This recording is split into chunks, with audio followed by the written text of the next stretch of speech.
A mediados del año pasado nos percatamos de que ese sitio había sido vendido en un 70% a una minera canadiense en 22 concesiones al precio de $3 millones, cuando el chicharito costó más.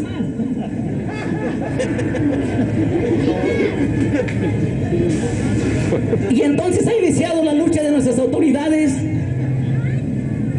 en alianza con diferentes organizaciones.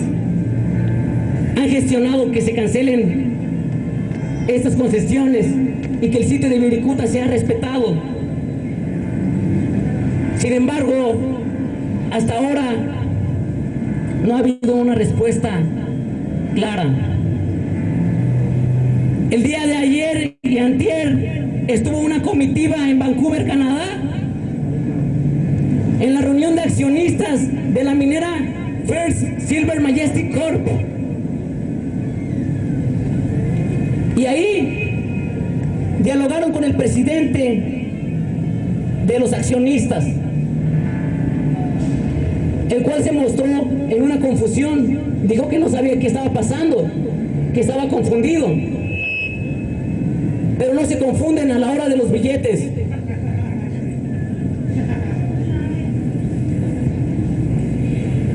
Otra comitiva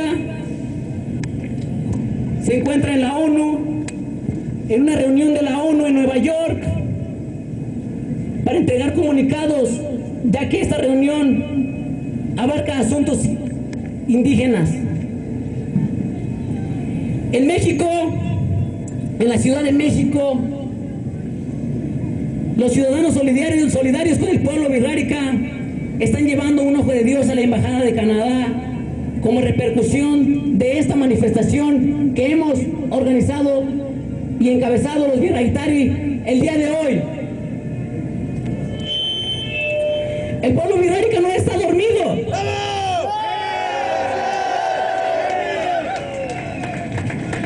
¡Está vivo! ¡No están solos! ¡No están solos! ¡No están solos! ¡No están solos! ¡No están solos! ¡No están solos! ¡No están solos! Ese es el asunto.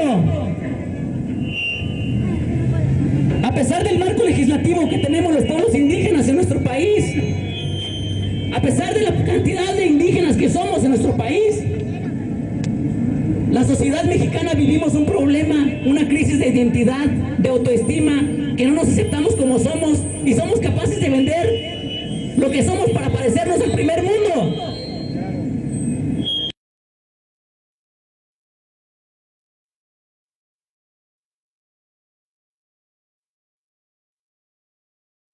Hola amigos, estamos...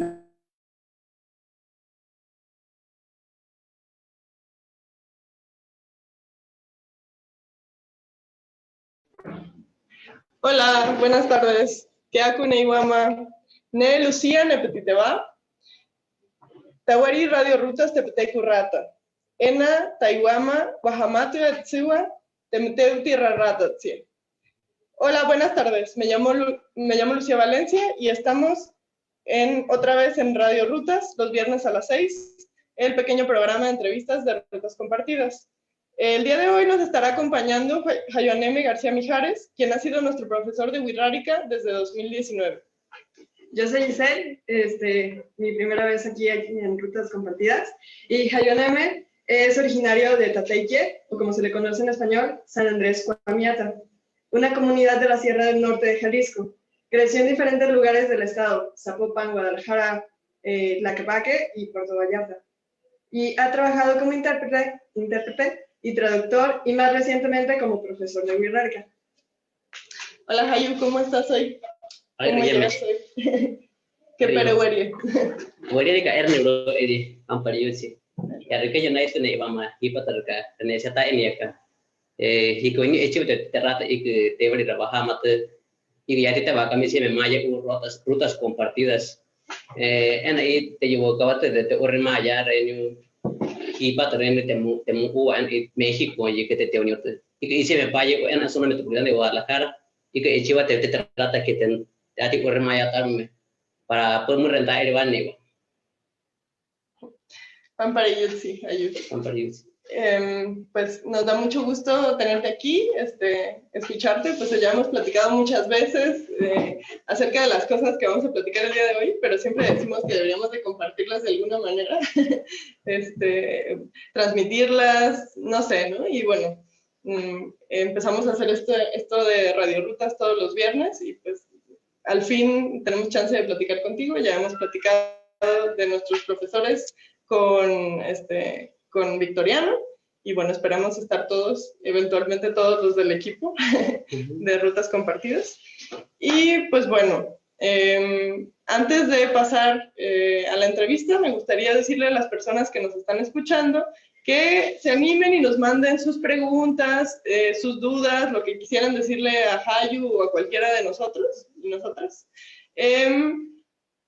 Y pues nada, mucho gusto, gracias por estarnos escuchando y pues esperamos que nos acompañen y que se diviertan y que sean parte de esta reflexión que esperamos iniciar.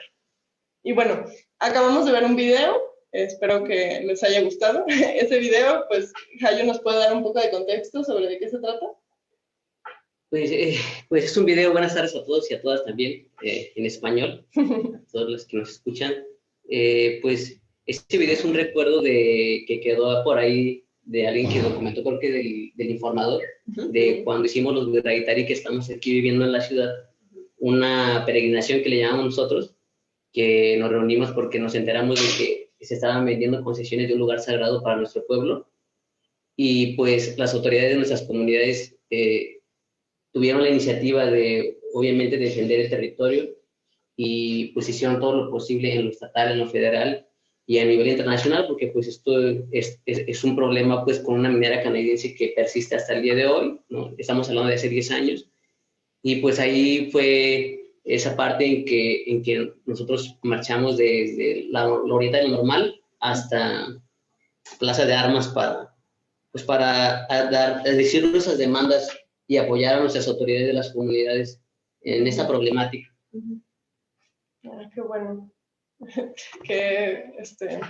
Pues qué bueno que están defendiendo el territorio, claro, ¿no? Qué bueno lo que ha sucedido, y pues esperamos que pues no avancen, ¿no? las obras en Wirikuta, y pues por una parte, pues aquí también que las personas urbanas y de la ciudad se pongan al tanto también y le entran a esta lucha que es muy importante, yo creo, para todas las personas, ¿no?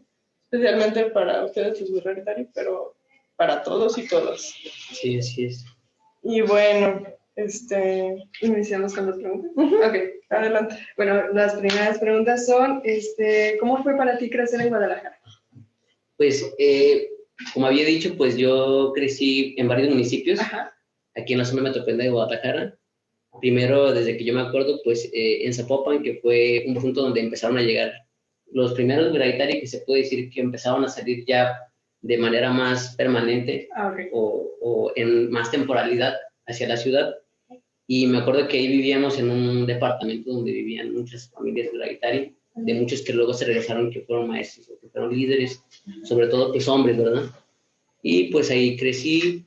Pues fue difícil porque también desde entonces pues había una situación de violencia entre mis papás, ¿no? Pues bueno, en sí la persona violentada de llamar, ¿no?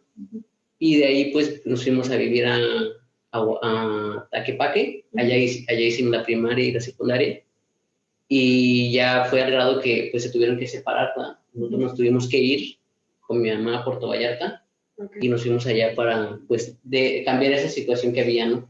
Tratar de romper. Y pues como yo era el hermano mayor, pues me tocó llevar ahí pues varios procesos que creo que de por sí en nuestra cultura los niños y las niñas pues nos dan responsabilidades desde que somos chiquitos. Más suma de la parte de la cuestión paternal, pues creo que cargué mucho peso pues durante mucho tiempo, ¿verdad? Allá hice la preparatoria en esas condiciones con una tía que nos apoyó, que ya vivía allá. Allá vivíamos y pues ha sido difícil, ¿no? Creo que Socialmente hablando, pues yo siempre he sido una persona muy amistosa. Eso creo que fue algo que se fortaleció porque para poder enfrentar la situación de racismo, ¿no? En ese tiempo y donde yo crecí en las colonias, pues eran colonias donde pues la carrilla estaba muy pesada, ¿no? Para la gente que es indígena. Y como mi mamá iba vestida con su vestimenta, ¿no? O cuando venían mis familiares, pues siempre había como mucho señalamiento. Entonces, pues uno creo que por eso recurrió a muchas estrategias, ¿no? En mi caso fue, por ejemplo, el fútbol. El fútbol fue algo que siempre me hizo lograr tener, que dejaran de ver la cuestión de mi apariencia o de mi pertenencia a un pueblo indígena. Y pues fue un medio de amistad, hasta ahorita sigue siendo un medio de amistad para mí. Bueno, siempre he visto el fútbol como un espacio, yo sé que todo el mundo lo tenemos en esta dinámica de competitividad, ¿no? Pero para mí siempre ha tenido un significado muy fuerte en la ciudad, ¿no? Y así fue hasta Puerto Vallarta. En cuanto a trabajo, pues siempre desde niños nos enseñan a trabajar a nosotros. En mi caso fue el bordado que heredé de mi familia materna, de mi mamá, que pues es lo que nos enseñó y con eso vivimos mucho tiempo. Yo como 15 años estuvimos trabajando por bordado desde chiquito. Luego más tarde fue pues trabajo de limpieza, limpiando en hoteles y allá en Puerto Vallarta.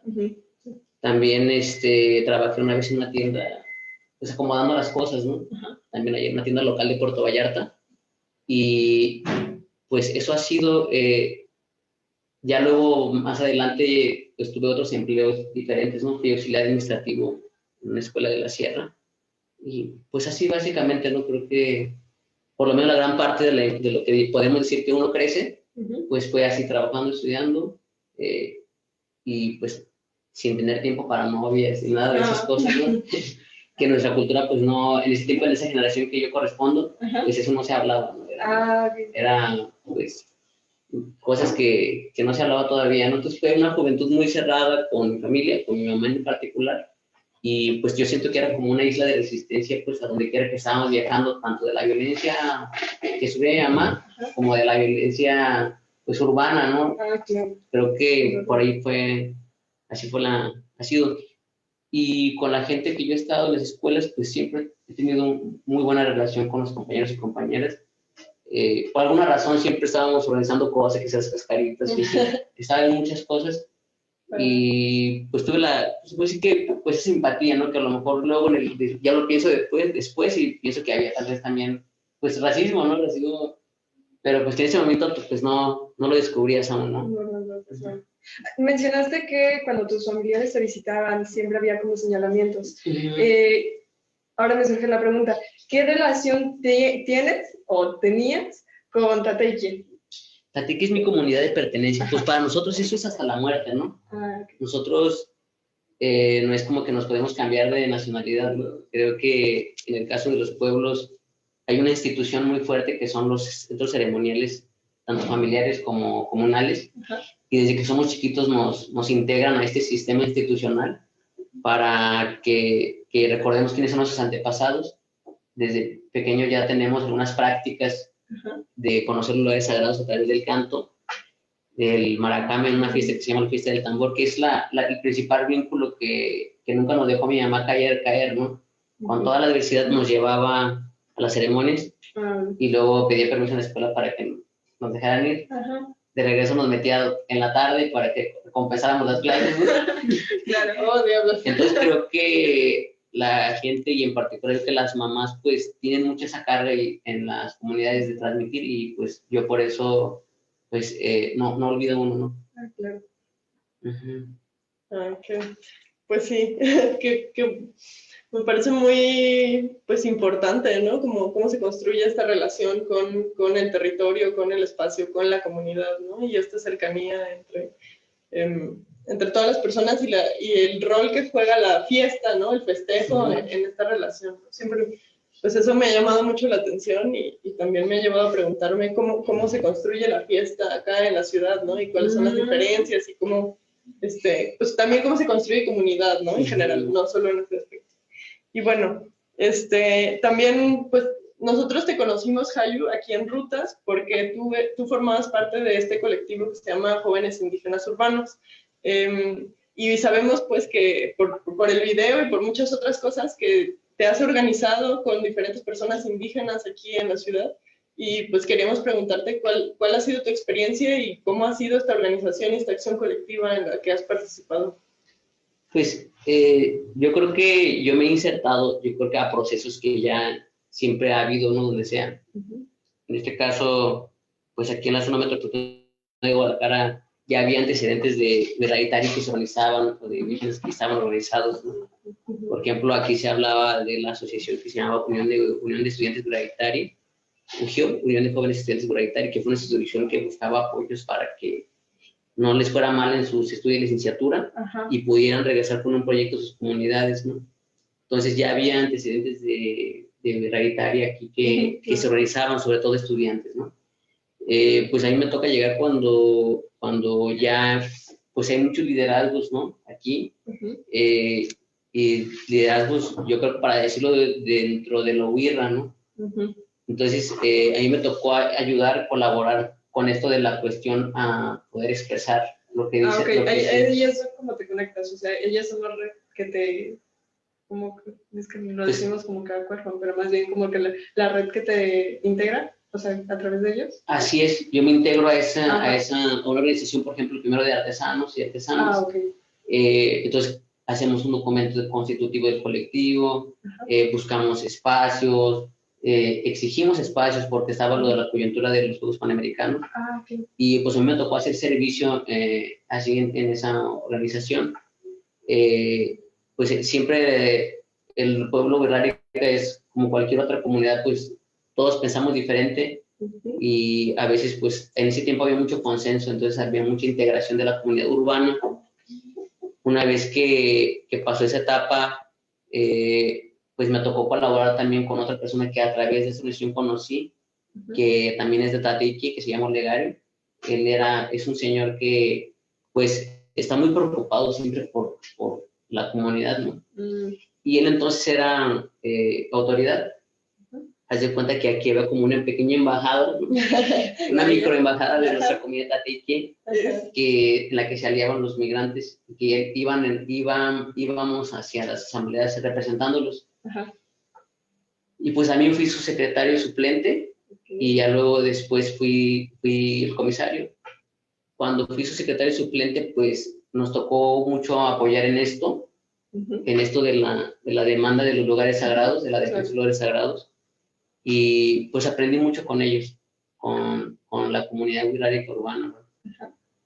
Posterior a eso, cuando yo soy autoridad, pues yo me enfoco, pues es muy difícil porque yo trabajaba limpiando y estudiaba con mi familia.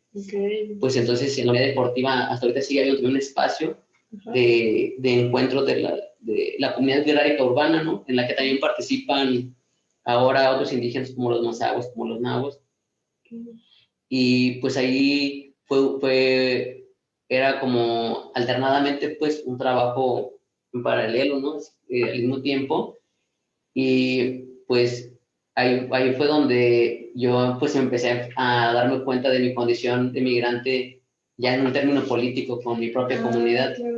Entonces ahí pues también aprendí mucho, me hicieron sufrir mucho las autoridades de la comunidad porque pues uno trae muchas ilusiones, no trae muchos sentimientos de querer contribuir, pero te das cuenta que existen muchas opiniones también, ¿no? Allá mucha gente piensa que acá pues nos va bien y que no contribuimos lo suficiente a la comunidad. Entonces, pues fue muy fuerte para mí vivir eso. Yo fui a muchas asambleas, pero me costaba mucho trabajo atender todas esas responsabilidades. Pues se hizo lo que se pudo hasta donde nos permitieron. Y pues después de eso las autoridades decidieron que ya invalidaron esa representación que había aquí en la ciudad. Ya no existe. Ya no está validada. Pues aquí sigue estando lo que nosotros llamamos un sello, que es lo que representa a todas los representantes de las localidades en la sierra. Y en ese momento pues se debió a la opinión de que, como decíamos, no estábamos apoyando bien y que pues nos beneficiábamos mucho de la ciudad y que no respondíamos. pues hay algo de razón en ello, ¿no? Hay algo de razón en ello porque allá ellos llevan todas las obligaciones ceremoniales, políticas, entonces ellos sienten que debemos de dar mucho más. Total que, pues eso es lo que a mí me tocó en cuanto a la organización en la comunidad, y pues ahí, te digo, fueron varios frentes. Uno fue los espacios para artesanos y artesanas en la ciudad. Hay que decir que en la coyuntura de los panamericanos, con el golpeteo que pudimos realizar, hubo mucha presión para el entonces el gobierno que quería limpiar la imagen del centro histórico, aunque la escuché literal una vez de un servidor público, ¿no? Que queremos limpiar la imagen de la ciudad, ¿no? Claro. Y pues con todo que se les juntó, con lo de Virikuta, con la protesta, con la presión mediática, se puede decir hasta cierto punto, y la solidaridad de la gente que vive aquí en Guadalajara, se logró entonces que se abriera el espacio de Chapultepec, el corredor de Chapultepec, ¿no? Pues eso para nosotros en ese momento era algo insólito, ¿no? O sea, pues Chapultepec, una zona, pues ya sabemos, ¿no?, cómo estamos divididos en la ciudad, en lugares muy privilegiados y otros muy olvidados, ¿no? Pues fue un logro totalmente, ¿no? Entonces, pues eso es un logro del movimiento aquí, pues, área urbano, ¿no? Después de eso se acabó y pues yo también estaba estudiando paralelamente en la universidad. Me tocó ser el primer coordinador de una nueva etapa de estudiantes que se puede decir que éramos hijos de la migración. Okay. Entonces ahí conocimos a muchos, sobre todo en mixtecas, ¿no? O ñusabe, como ellos no se llaman a sí mismos. Otras integrantes de otros pueblos que se fueron sumando y empezamos a hacer la catarsis del racismo, ¿no? Como que al fin, unidos ya juntos, con la misma circunstancia, pues ahora sí que fue una explosión de emoción y de todo lo que venimos acumulando, ¿no? Y pues fue algo muy visceral, ¿no? Más que proyectos y cosas así, pues realmente era algo simbólico, era como decir, bueno, pues somos iguales, todo lo que hemos vivido no es justo, ¿no? Y queremos hablar también nosotros. Entonces empezamos a desorganizar esto. Bueno, perdón que te interrumpa, pero me llama mucho la atención esto que dices ahorita, porque me mueve mucho como a experiencias que he tenido como en la organización entre mujeres, ¿no? Como estos espacios pues sí, de tal cual expresar como todo lo que hemos vivido y lo que hemos sufrido y como empatizar y luego como de ahí crecer la organización o ver qué hacer o no sé, ¿no? Pero estos espacios de catarsis creo que también son bien importantes, ¿no? Y por eso, pues muchas veces son necesarios espacios no mixtos, ¿no? Espacios en donde haya pues puras personas indígenas o puras mujeres o así, ¿no? Y que pues desde ahí compartamos, ¿no? Las experiencias en común. Se me hace algo muy interesante y también, pues no sé, me llama la atención esto que dices sobre los artesanos también, la historia de los artesanos, porque yo creo que muchas personas han pasado por Chapultepec, de repente apareció y ya no sabemos todo lo que hay detrás. Exacto, está súper chido recuperar esta historia, ¿no? De la ciudad, del espacio y de ustedes, ¿no? Sí, yo creo que son historias vividas desde dentro de nuestros pueblos, se puede decir. Y ahora sí que es una simulación dentro de la ciudad, ¿no? Cómo vivimos esta lucha por los espacios, ¿no? Por nuestra dignidad, por estar presentes como queremos, ¿no?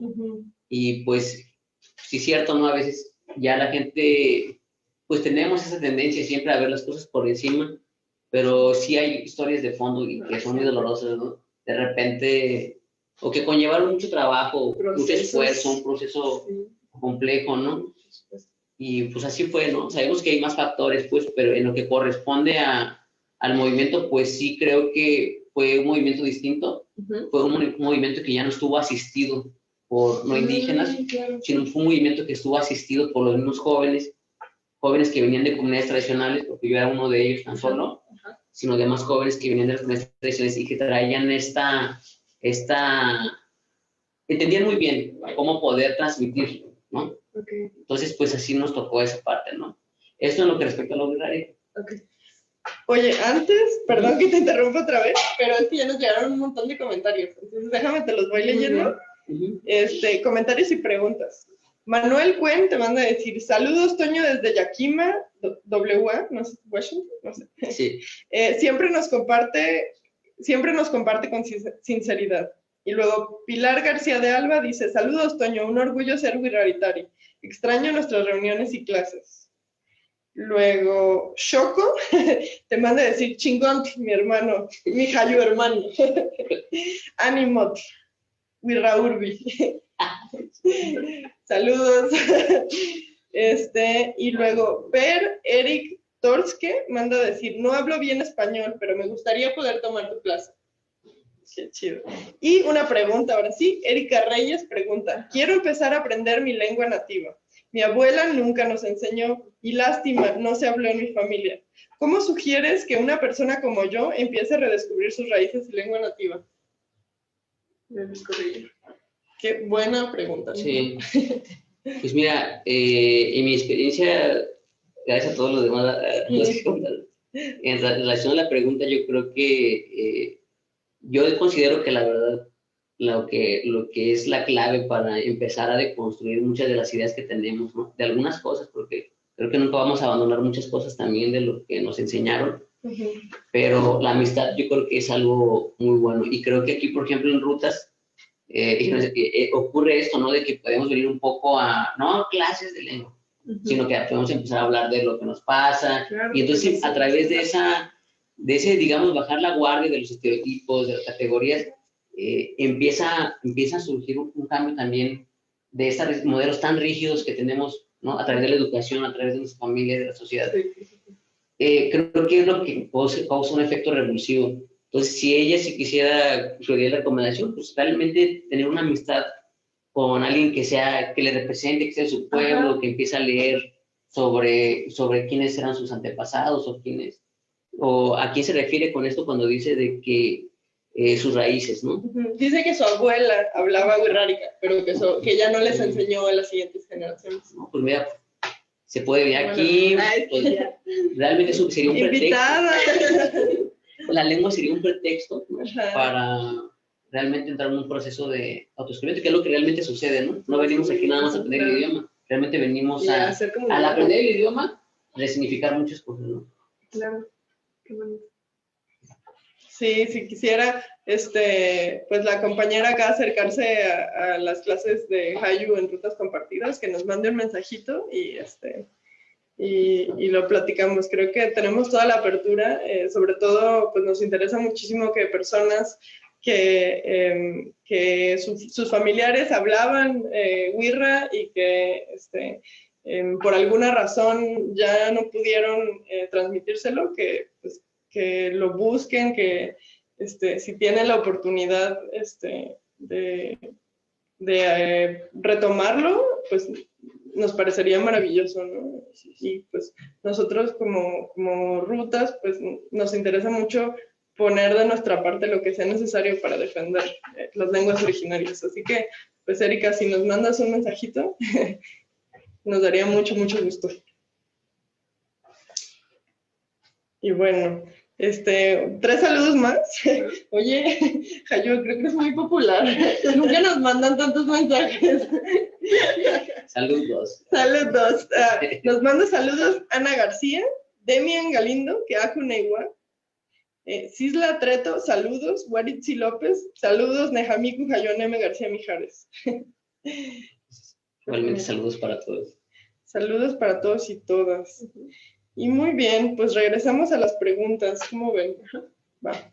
Bueno, Hayu, te queríamos preguntar también sobre tu trayectoria con trabajar desde la lengua, ¿no? Ah, no es cierto. Espera, antes de regresar a esto, de pasar a la siguiente pregunta, te interrumpimos con las preguntas a la mitad. No nos acabaste de contar cómo empezó la organización en Hibu. Ahí nos quedamos, ¿no? Hay una segunda parte, ¿no? Otra vertiente, yo creo que en lo que yo he estado involucrado, ¿no? Que entonces decía que nos conocimos como que una generación de los que podíamos llamar ya indígenas, que tuvieron una trayectoria migratoria o que se podían considerar como urbanos. Y entonces fue que enunciamos esto del racismo que se vive en la ciudad, ahora sí que categóricamente, ¿no? Porque no podíamos nosotros, obviamente al haberlo vivido, más que denunciar que era verdad, ¿no? Que era verdad lo que había vivido nuestros papás en las comunidades, lo que he vivido, lo que nos enteramos un poco a través de la historia de nuestras comunidades, ¿no? Y entonces empezó esta etapa de, pues, ¿y ahora qué hacemos? No? Pues hay que tomar la ciudad, ¿no? O hay que retomar la ciudad. Entonces empezamos a tratar de establecer redes con otros estudiantes indígenas, que pues por lo mucho la mayoría éramos estudiantes, ¿no? Indígenas. Creo que yo soy el único que sigue siendo estudiante. Y entonces Bueno, no hay prisa. se empezó a construir pues ahora sí que una conciencia de que la ciudad era un espacio que nos habían arrebatado a los pueblos. Y pues desde ahí empezamos a cuestionar lo que habíamos vivido, ¿no? Como, bueno, entonces yo puedo hablar mi idioma en cualquier espacio público. Lo que hace la educación es incorrecto, ¿no? De darle educación bilingüe a los indígenas en sus territorios y no generar una educación intercultural o multilingüe en la ciudad. Entonces, yo creo que empezamos ahora sí que a empezar a plantear varias cuestiones, y es ahí de donde surge Jóvenes Indígenas Urbanos. En particular, iniciamos esto con una compañera que es Maya Chol. Ella se llama Milka Mayo, y nuestra compañera Isaura, que es de la comunidad Ñusabi urbana también. Y pues así empezamos a integrar, pues hay varias cosas importantes de eso, ¿no? Creo que se integraron sobre todo la necesidad de hablar de muchas chicas, de muchas mujeres.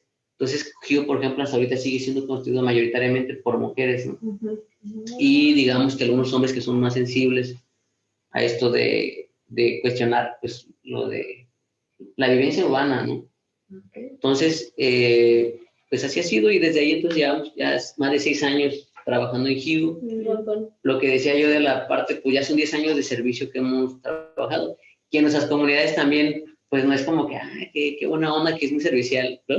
No, en las comunidades pues es parte de la obligación de ser un ciudadano, de ser un quiecame, de ser quiecatari. Allá las personas tenemos que prestar en dado momento siempre un servicio, es una obligación, ¿no? Entonces, pues considero que eso es lo que ha sido un poco aquí con los jóvenes, como que a lo mejor no está revestida de la imagen que tenemos de los pueblos, o que nos gusta tener de los pueblos, ¿no? Pero esos valores todavía prevalecen en esa generación de jóvenes, ¿no? Qué chido. Pues claro, tiene todo el sentido, ¿no? Pero no había pensado en GIU como una forma de servicio, pero pues claro, toda la organización política, ¿no? ¿Y eso persiste en las nuevas generaciones? O sea, en las generaciones más jóvenes. Yo considero, ¿no?, que hay una ruptura, hay un cambio. Creo que ahorita la situación que vive, por ejemplo, el pueblo Guirrari, que hay otros pueblos, pues empieza a traer un discurso ya mucho más, ¿cómo decirlo? Los jóvenes pues empiezan a tener su propio mundo de vida, ¿no? Muchas veces desincorporados de la comunidad o de la misma comunidad. Eso es bueno por un lado, porque trae lo que es finalmente la existencia de la juventud en las comunidades, ¿no? Algo que estaba ausente cuando nosotros crecimos. Claro. Nosotros no tuvimos adolescencia como tal, ¿no? Nosotros pues, desde niños hemos sido nos hicimos rápido, se puede decir que adultos, ¿no? O con un sentido de responsabilidad pues, que te convierten en adulto, ¿no? Entonces ahorita ya es lo que está pasando. Hay muchos jóvenes que realmente están viviendo su juventud. Creo que eso pues va a traer muchos cambios. Hay muchos jóvenes también ya, pues, se puede decir que tienen diversas inquietudes, ¿no?, que nosotros no teníamos. Entonces eso yo creo que va a ser bueno. Lo que sí yo creo que pues es muy difícil, porque las estructuras políticas tienen que también ajustar cómo integrar a estos jóvenes, a tantos jóvenes que salen hoy día de las comunidades. Nosotros teníamos el indicador muy claro cuando empezó esto del espacio deportivo. No había tantos jóvenes, había sobre todo gente de 30 y para arriba.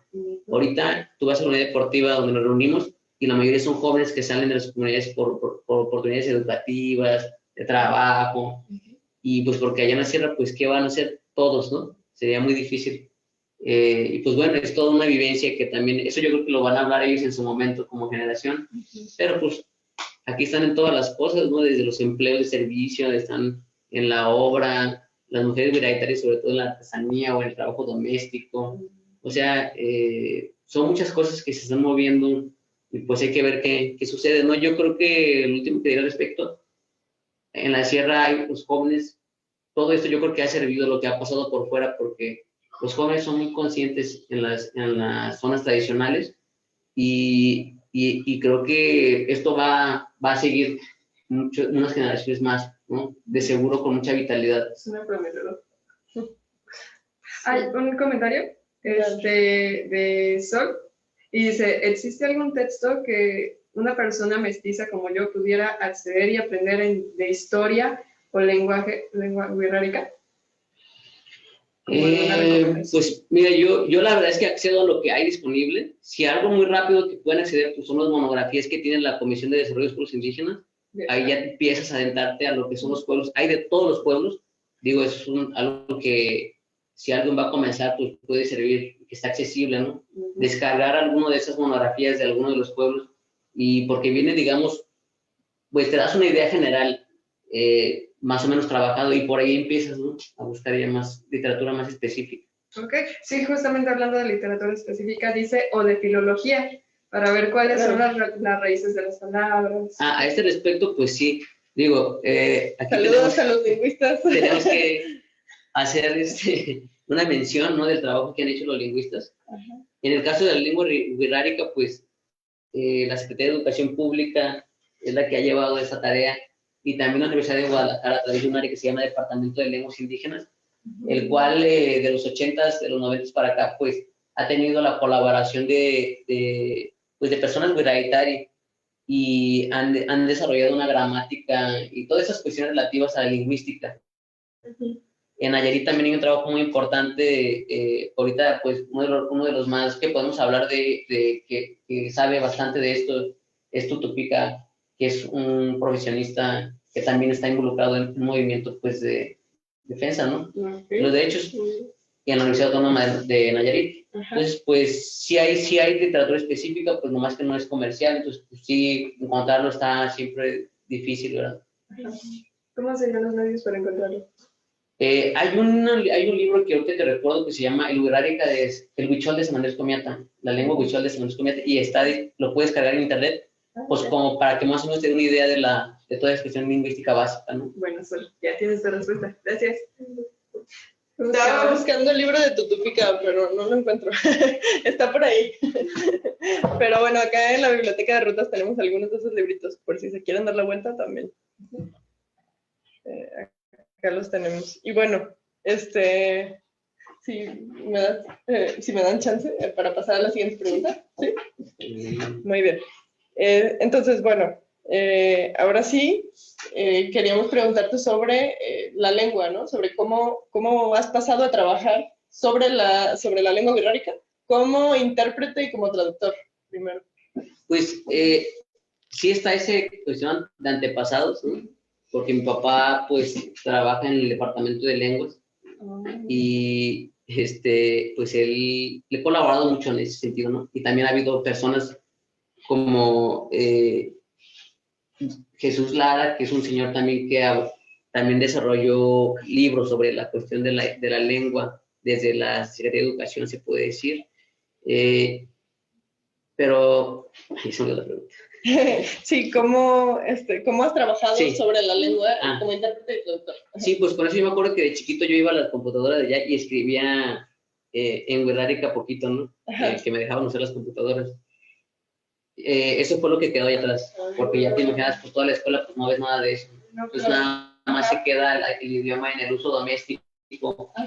Y ya con la intensidad de trabajar y eso, pues la lengua queda coartada de repente. Acá en el encuentro con los wixárika que viven en la zona de Guadalajara fue cuando volvió todo lo que habías aprendido desde chiquito, y pues tuve la oportunidad de entrar a un curso con la escuela de Paula y de José Luis, que son como los que lideran esta parte en este departamento de lenguas indígenas, y pues aprendí bastantes nociones sobre o intuiciones, ¿no? Porque no me dedicaba a eso, sobre qué era nuestro idioma. Entonces fue para mí fue una sorpresa muy grande, ¿no? Descubrir eso, ver que nuestro idioma es como muchos robots, ¿no? Que van pegados, ¿no? Y que si cambias una pieza, se cambia todo el sentido, y que esa parte pues para mí fue maravillosa, porque yo hubo un tiempo que estudié ingeniería electrónica, esa parte se me hizo lógica, sí, se me hizo bastante. Otra parte que se me hizo muy fuerte descubrir, pues es que nuestro idioma no tiene muchas regularidades, o sea, como para enseñarlo muy fácil como el inglés, pues es muy difícil. esa irregularidad, pues yo me imagino que es por la edad del idioma, por las diferentes influencias que haya tenido durante el tiempo, porque pues a veces se dice de una forma y a veces se dice de otra. Bueno, eso yo creo que lo saben más los lingüistas, pero uno lo que advierte, así pues en la práctica y con lo poco que conoce de lingüística, es lo que percibe, ¿no? Entonces fue muy interesante hasta que ya me invitaron aquí después bueno, primero como intérprete, que pues fue una suerte realmente porque pues en esta dinámica pues siempre está movida la política, ¿no? De los actores, y creo que fue muy azaroso el que yo haya tenido esta oportunidad de trabajar en eso. Y ahí pues es donde he fungido, pues hay como intérprete en procesos judiciales, ¿no? El problema es que no hay mucha promoción, ¿no? Entonces no creas que todos los días hay casos de esos, falta mucha promoción de este derecho. Inclusive pues una problemática muy grande es que los servidores públicos desconocen el derecho del acceso a la jurisdicción del Estado a través de un intérprete. Entonces muchas veces creen que eso es un patrón así generalísimo, ¿no? Que dicen, no, pues que habla español, habla español. Cuando ya ha habido casos violatorios donde la persona hablaba un poco de español y que ya han llegado a la Corte Interamericana, esto en lo que respecta pues al tema de los derechos, ¿no? Para quienes nos escuchan, el derecho explícitamente es que debe de contar con un intérprete, el acceso a la jurisdicción del Estado. que todas las personas hablantes de una lenguas indígenas y debe de, quiere, o ella lo requiere, debe de facilitarse un intérprete, porque podemos caer en muchos supuestos erróneos, como pensar que es su lengua materna, o que es su lengua que domina. Un asesor jurídico que sepa su idioma, pues es lo que hace que la persona esté en mayor igualdad dentro de esta dinámica de justicia, ¿no? Justicia. Porque, pues sí, dices, ¿no? Si no existe como la voluntad, ¿no? De tratar de hacer que la información, bueno, y es que hay mil cosas, Mil ¿no? cosas Hay malas, letras. es una de esas. Sí. Pero bueno, si las personas no pueden tener el acceso a la justicia en su lengua, pues las posibilidades de defenderse se vuelven mucho menos, ¿no? Y ha habido montones de casos, tú sabrás mejor que yo, pero montones de casos de personas indígenas que acaban en la cárcel porque en realidad nunca se les proporcionó un intérprete. Hay casos documentados que han montones. llegado, y además de eso, además del desconocimiento del derecho que no garantizan los servicios públicos, también está el tema de los formalismos, ¿no? Que a veces no, porque no se mandó el oficio a tiempo, ya la familia estaba ahí y pues hay que recibir el oficio primero para que pueda traer un intérprete. O sea, creo que ese tipo de formalismos que tienen que ver con este desconocimiento de los derechos de los mismos o el menosprecio de los derechos, que aunque lo sepan dicen, ay, pues a ver, ¿cómo me los arreglo? Por eso ahora se habla de esas figuras, después de los regaños que recibió el Estado por parte de la Corte, de los intérpretes certificados, ¿no? O de los intérpretes que cuentan con alguna acreditación de que conocen el idioma, de que conocen la cultura, de que pertenecen a una comunidad indígena. Entonces, todo este tipo de exigencias se están montando ahora, pero para que se sigan convirtiendo en realidad necesitamos que lo sepamos todos y todas y que lo difundamos para que no pase eso. Oye, nos preguntan, bueno, tenemos más preguntas, pero bueno, puedes esperar un segundo. creo que este es un punto muy importante porque, bueno, tiene mucho que ver con, pues como que pienso que da una radiografía, ¿no? Acerca de la situación de las lenguas originarias en México, y que partiendo de ahí como que podemos entender muchas, no sé, como de las formas en que el Estado interactúa con las lenguas originarias, ¿no? Y con las personas de los pueblos originarios. Y bueno, no sé, gracias por compartirnos, ¿no? ¿Cómo ha sido esto? Y bueno, perdón, nos dice Sol otra vez, muchas gracias por la respuesta, que si le pudiéramos pasar un link o la manera de buscarlo. Sí, te lo pasamos después, Pejito. Saludos, qué bueno que estás al pendiente. Y bueno, ya, Regresamos, si quieren, ahora sí a las preguntas. Claro. Bueno, a mí me surgió la pregunta, surge dentro de la plática, como estos trabajos de difusión que mencionas, que son importantísimos, ¿cuáles han sido, o sea, cuáles podrías como señalar como tal trabajo en específico? Pues mira, últimamente ha habido un esfuerzo, pero como siempre ha dependido de los servidores públicos que estén a los mandos, ¿no? Okay. Por ejemplo, ahorita creo que se está haciendo un esfuerzo por hacer como de los principales materiales que llegan a la sierra, un esfuerzo de que se estén haciendo audios o se estén haciendo por escrito, en esto de la cuestión pues, de llegar, hacer llegar la información así.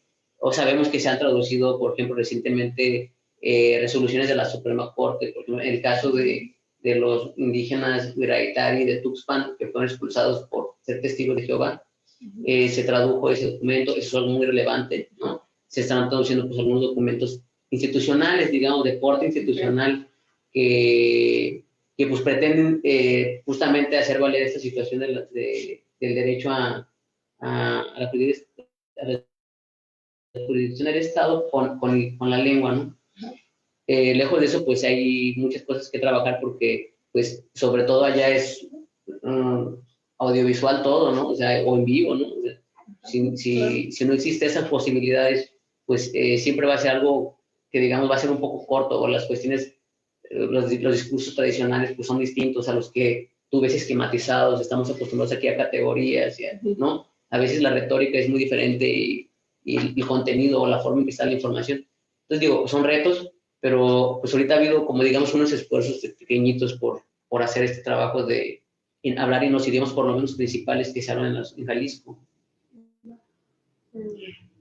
Bueno, pues esperamos eso siga y pues mientras no haya como materiales, mientras no se generen estas cosas, pues que las personas se organicen o para demandarlos o para generarlos, ¿no? Que es la chamba que has estado haciendo, me parece. Sí.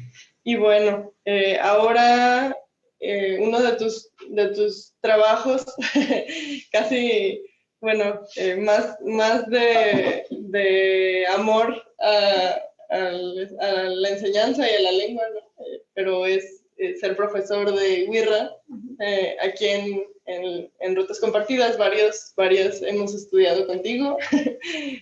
Pues lo queremos agradecer muchísimo porque pues, nos has compartido un montón de lo que sabes, de lo que has vivido, de tu experiencia. Para mí ha sido muy bonito ser ahí estudiante contigo y saber pues lo poquito que sé de Huirra.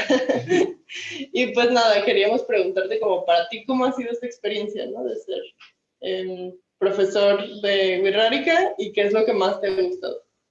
Sí, pues creo que las gracias son recíprocas, ¿no? Porque creo que para mí este espacio es un espacio de sanación de lo que hemos vivido. Encontrar una generación de jóvenes que también tengan estas ganas de compartir realmente, ¿no? Y que no sea como el que da bien, ¿no? Está chido tu lengua, ¿verdad? Güey habla muy raro y que está bien perro. No, o sea, lejos de que siempre se trata del barrio, ¿no? No, chido. Y ya, se queda ahí. Realmente que haya este intercambio y que ya llevemos mucho tiempo en esto, ¿no? Porque antes, pues ya la tercera clase, no, muy chido tu idioma, ¿verdad? Una nota para quienes escuchan, está bastante difícil, pero vale muchísimo la pena. O sea, creo que muchas personas se rinden a la tercera clase porque de verdad está muy difícil. Pero cuando empiezas a entender algunas cositas de cómo funciona, es como, no sé, como... Siento que mi manera de entender el mundo se ha reconfigurado un montón desde como ciertas partículas del Huirra, ciertas palabras, ¿no? Que nos han parecido maravillosas. Bueno, perdón, entonces ya llevamos mucho tiempo y pues obviamente que al principio yo llegaba y pues yo enseñaba como se me ocurría, sin ningún plan, ¿no? Íbamos hablando de cosas y la gente terminaba muy mal, ¿no? Bueno, muy mal tampoco. Sin un orden, ¿no? Digamos. Llorando. ¡Qué chida cultura! Pero fíjate que entonces que aquí conocí a Chuy, que fue un compañero que estudia saludos a Chuy. Lingüística de francés, ahí en la UDG, y él nos llevó a las varas a su pueblo, Nayarit, Por cierto que las Varas era una región antiguamente wixárika, ¿no? Y pues allá nos llevó a dar una plática y a enseñar wixárika y nos compartió una metodología para enseñar. Pues ya dije, ay Dios, yo no soy... hagan esas planas. Y yo me tomo mi refresco. No, realmente yo dije, Roma conlleva una idea más o menos general, ¿no? Y su metodología pues me parece muy distinta a la que nosotros aprendimos pues, para aprender inglés o lo poco que sabemos del inglés, ¿no? Pues por eso ya empecé a aplicarme más en eso. Ayuda mucho la voluntad de las personas que resisten, ¿no? Porque quiere decir que quieren aprender wixárika, entonces ellos mismos le echan muchas ganas y entonces se van generando pequeños materiales que han ido creando un acervo que tenemos aquí ya de wixárika, ¿no? Memoramas, memoramas. Mucho, pero hay más cosas. A ver, ya que estamos en transmisión, por acá están varios de los materiales de wixárika. Por ejemplo, a ver, aquí hay un memorama. Aquí hay un no memorama. Es, por ejemplo, para aprender a presentarse. Aquí con tu nombre, ¿no? Ne Lucía Nepetite va. Y hay diferentes como partes de la frase, ¿no? Para presentarse, ¿no? Y cómo es el orden de una frase y así. Este material, para no andar, lo hicieron Yolanda Flor, Reyes y Roxana. Fueron de tu primera generación, ¿no? Y bueno, ya no están con nosotros. No es cierto, sí están con nosotros. Sí, siguen. Siguen. Pues sí, total que otra cosa que descubrió que es eso, ¿no? La complejidad del idioma. Y pues ha sido muy divertido. Entonces ya vas encontrando poco a poco como ciertas líneas de regularidad de dónde partir. Y ya lo demás, pues tienes que empezar a trabajar en ello, digamos. Pero ya cuando hay una seguridad de que hay cosas que sí se pueden aprender, ya dices, no, pues es un idioma, ¿no? Es un idioma complejo, ¿no? Muy complejo. Pero ahí vamos, la verdad. Que un poco que nos gusta sufrir y que a Jayo le gusta vernos sufrir. No sufrir, no se viste. No te creas, muy, muy bonito. Y bueno, y yo me pregunto, ¿qué hace falta para que las lenguas originarias se pierdan? ¿Qué perspectiva y experiencia? Sí, es que son preguntas bien, tienen creo que varios enfoques, ¿no? Por ejemplo, yo me pregunto, bueno, creo que en un primer lugar tiene que ver quienes lo hablan, ¿no? En este caso, pues los papás tienen que transmitirlo realmente en la vida cotidiana a sus hijos, a sus hijas. Ese sería un comienzo por el lado de lo que corresponde a nosotros, ¿no? Realmente practicarlo, ¿no? Que creo que es algo que nos cuartan en la ciudad. En la ciudad a veces nos cuartan este derecho, ¿no? De hablarlo. Sí, como decías que se queda solo en el espacio del hogar. Porque hay unas reglas no escritas que nos dicen, no debes hablar wixárika en el público, porque... La violencia. Exactamente, claro. pues ya es una discriminación normalizada, pues desde pues ya sabemos todo esto del nacionalismo y la historia de cómo aquí se invirtió muchas décadas para realmente desaparecer las culturas indígenas, ¿no? Entonces son efectos de esa normalización que tenemos. Entonces poder revertir eso es lo que está en nuestras manos. Si tenemos más, con mayor razón, si tenemos nuestros padres o nuestros abuelos, creo que es es posible realmente hablarlo. Creo que muchas lenguas ya no tienen esa situación, es muy difícil que muchas lenguas pues, se recuperen, ¿no? A lo que yo tengo entendido, más o menos la mitad de las variantes lingüísticas que hay en México, que son 364 en total, la mitad están en un riesgo de desaparecer. Y pues un factor muy relevante, no el único, pues es la discriminación. La discriminación cotidiana, la discriminación acumulada, ¿no? Institucional ya desde hace muchas décadas. Y eso lo digo porque en la colonia pues siempre habría como más chance de que lo hablaras bajo una relación de dominación y explotación, claramente, pero lo que se ve es que en ese tiempo mínimo pues te dejaban hablar, ¿no? O ya el proyecto uniformista del Estado nuestro fue lo que nos dio toda esta idea de pues, los mexicanos que discriminamos a los indígenas, ¿no? Desde ahí nos sostenemos, desde esa creencia de que nuestro pueblo es superior a los pueblos indígenas, que ¿cuánto tiene el Estado-Nación? 200 años, pues los niños muchos tienen más de 1000 años, la mayoría yo creo que tienen más de 1000 años, mucho más edad, ¿no? Entonces son cosas que debemos de tener conscientes del otro lado, o sea, de los no hablantes, pues pensar que ese territorio realmente es de muchas culturas y de muchos pueblos, de muchas posturas políticas, ¿no? Porque no nomás esta idea romántica del pueblo, ay, qué bonito su lengua, ¿no? También es una cuestión de conflicto, la cuestión del territorio, la cuestión del desarrollo de los pueblos, pues son unas preguntas que pues son muy difíciles de responder para los pueblos, pero que están en ello, ¿no? Pues sí, efectivamente, sí. Sí. Y pues sí, y dices como para considerar, ¿qué deberían de considerar los no hablantes, no? ¿Y qué mensaje les darías tú a los no hablantes? Pues yo creo que, pues es que pues la palabra clave creo que es el racismo, ¿no? O sea, realmente es el problema que nos costaba a nosotros hablar cuando nos dimos cuenta del fondo de la problemática. En la medida que creo que el racismo es algo que nos afecta a todos, ¿no? Incluso bajo los modelos de desarrollo eurocéntricos, ¿no?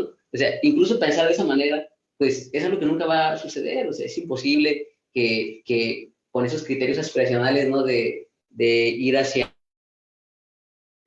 lo blanco y nada más hacia allá, sí, es imposible. Creo que el racismo nos afecta a todos y nos cuarta realmente lo que somos como pueblo, si somos un pueblo, ¿no? Si somos un pueblo realmente de muchos pueblos, pues realmente creo que no vamos a encontrar por muchas décadas, vamos a seguir en este círculo vicioso de la desigualdad y pues una maldición, la maldición ahora sí que del racismo, no de la malicia, no, la maldición del racismo. Sí, pues sí, claro. Y el racismo pues nos corresponde tanto a pues, las personas que, o más bien, es más, el racismo nos corresponde sobre todo a las personas que no somos parte de algún pueblo originario y que en esta relación somos quienes lo ejercemos, ¿no? Por lo general. Y pues ahí es donde nos toca hacer la chamba, ¿no? Empezarnos a preguntar de dónde vienen estas ideas que tengo, ¿no? ¿Por qué siento esto? ¿Qué pasa? ¿O cuáles son las consecuencias de que yo haga esto o que me comporte de cierta manera, ¿no? Y bueno, igual es parte de lo que hemos tratado de llevar acá en las clases, ¿no? Y en rutas y en todos los espacios a los que hemos podido llegar. Pues llevar un proceso de reflexión, ¿no? En dónde estamos parados, cuál es nuestra posición y qué nos toca hacer para que esto sea distinto, ¿no? O sea, si queremos que ya no existe el racismo, ¿qué nos toca hacer, ¿no? A nosotras y nosotros como personas urbanas, mestizas, ¿no? Que nos toca. Y no, para esto no digo que las personas, que no les toque nada a las personas de los pueblos originarios, ¿no? Pero sí creo que la mayoría de la chamba está en nosotros y nosotras, ¿no? Y empezando por escuchar, ¿no? Una cosa, y también diría que pues el racismo ya al grado que tenemos en la sociedad, o sea, al grado que tenemos ya de interiorización, de normalización, pues conlleva a pensar cómo ejercimos el racismo con los propios mexicanos o mexicanas, ¿no? Creo que hay muchísimo de fondo, porque viene desde esta genegénesis de el rechazo al indígena, ¿no? La explotación al indígena, el usurpamiento de sus territorios, ¿no? O sea, viene desde ahí todas esas prácticas. Y creo que pues esas prácticas las vemos en el día a día retratadas en las sociedades urbanas o donde sea, en México, claro, pues, en las élites, en el barrio lo ves, te das cuenta cuando estás en el barrio cómo somos, ¿no? Y cómo somos en otros lugares donde hay más privilegios, ¿no?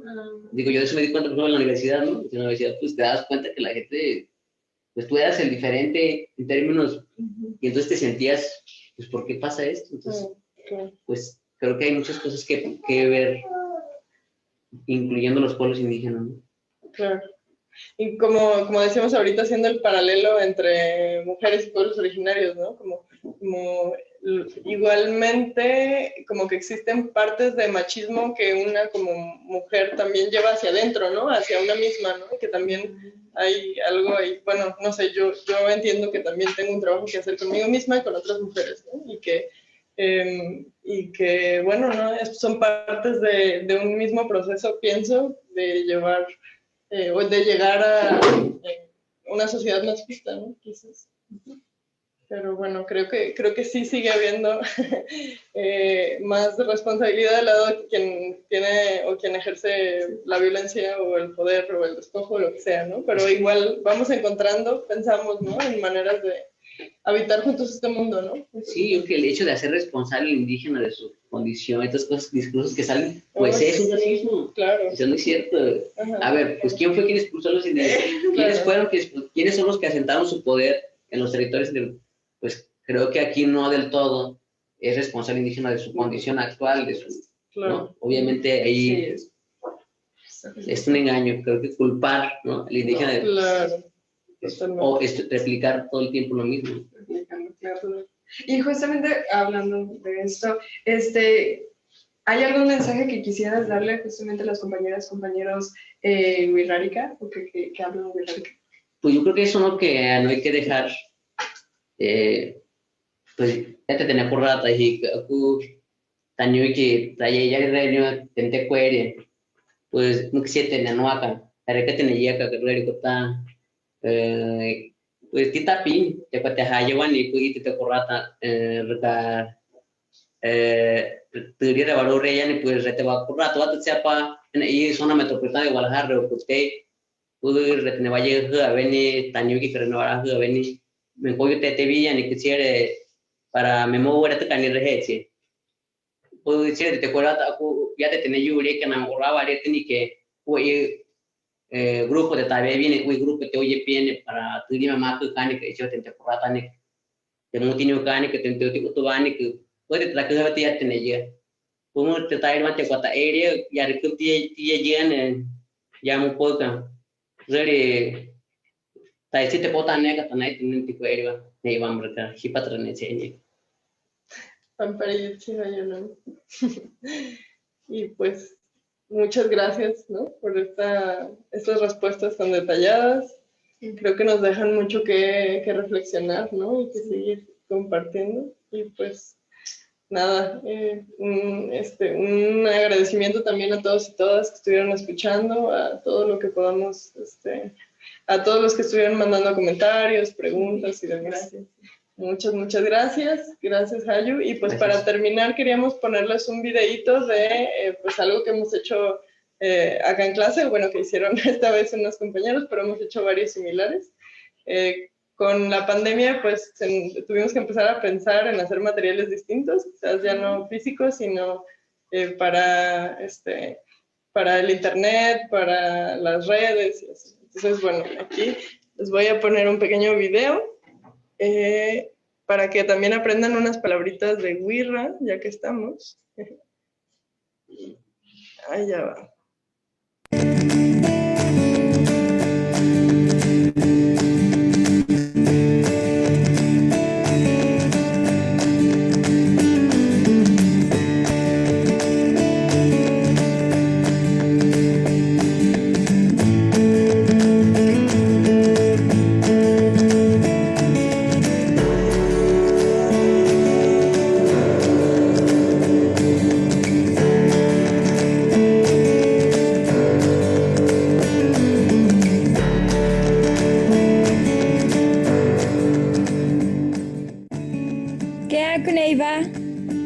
Arrejame kta. Aurrutsiere, tita bebilla petitua.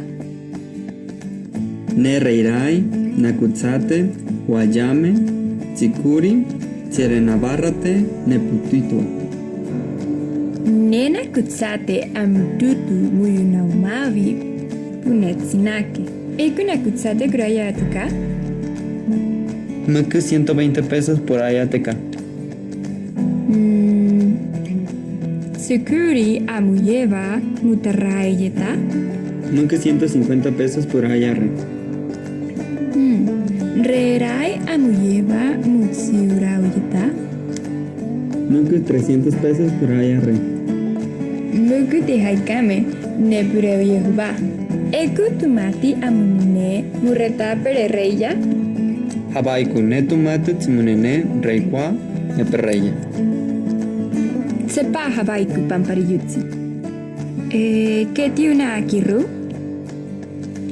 Rerai 300 pesos, chicuri 150, nakutsiate 120 pesos, 570 puyunaikiru.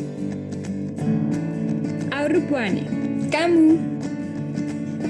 Pampariyutsi. Etsibatsu.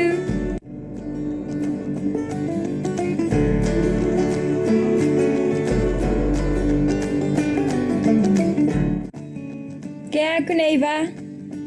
Arrejama ekuta. Aurutsiere. Tita bebilla petitua. Ne reirai, nakutsate, huayame, chikuri, navarrate, neputitua.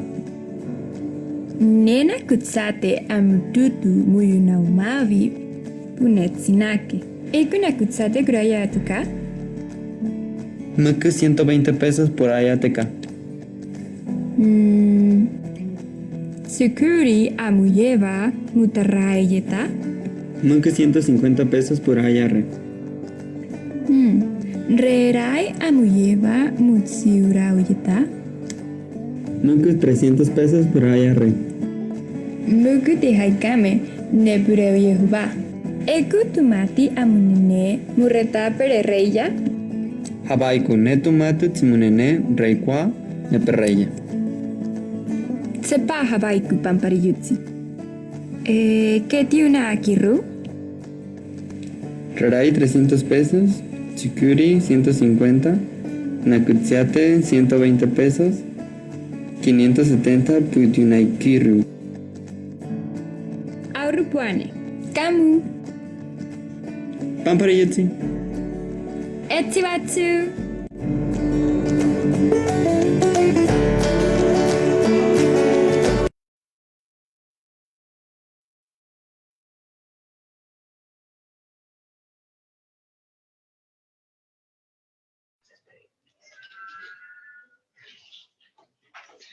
Pampariyutsi, Teyurrayani.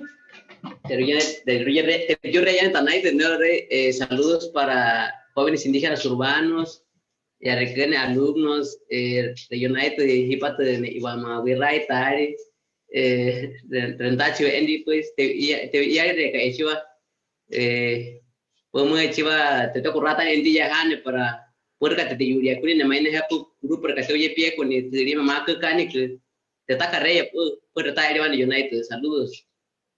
Teyurrayani.